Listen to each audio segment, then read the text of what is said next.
Et si le monde à l'envers était bloqué à la date du 6 novembre 1983, car une partie de Will Byers appartiendrait justement à cet étrange univers. Bon, plus personne n'ignore que Will et le monde à l'envers sont connectés. Mais des questions persistent. Pourquoi Will? Et pourquoi il peut encore sortir le flagelleur mental même une fois qu'il a été libéré?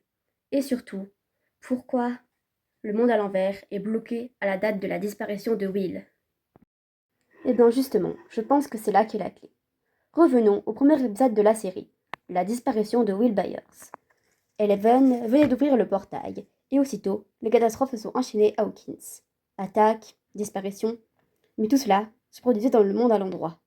Alors qu'en est-il du monde à l'envers?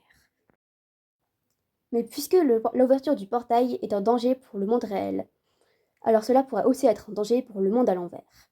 Réfléchissons. Lorsque Vecna ouvre les 4 portails à Hawkins, le monde à l'envers et le monde à l'endroit fusionnent. C'est d'ailleurs ce que souhaitait Vecna. Mais si l'ouverture d'un unique portail pourrait répandre le monde réel dans le monde à l'envers, c'est-à-dire l'abîmer, mettre des traces de vie à l'intérieur. Et ce n'est pas ce que Vecna, qui détestait les humains, souhaitait. Donc, ce qu'il voulait, c'était réparer le monde à l'envers. Et pour cela, il avait besoin d'une énergie puissante, qui pouvait tuer d'humains ou d'enfants. Des enfants comme Will Byers. Si on y réfléchit bien, la disparition de Will est différente que les autres. Pour Barbe, ainsi que pour les autres personnes kidnappées par le Démogorgon, tous avaient un point commun. Ils saignaient. Et c'est l'odeur du sang qui a attiré le Démogorgon. Mais Will, lui, ne saignait pas. Donc, le Démogorgon n'a pas kidnappé Will pour un sang de chasseur. Il l'a kidnappé parce que Vecna lui avait demandé. Will a beaucoup de points communs avec Vecna. Comme Henry quand il était enfant, il est timide, réservé, il a toujours tendance à fuir les gens. Et si, après avoir amené Will dans le monde à l'envers, Vecna avait créé une connexion directe entre Will et le monde à l'envers, le jour même de sa disparition.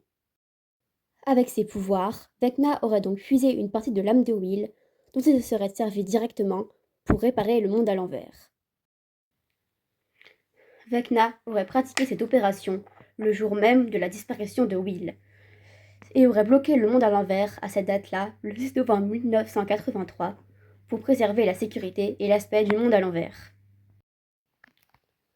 Si Will est connecté au monde à l'envers, il est aussi connecté à tout ce qu'il s'y trouve.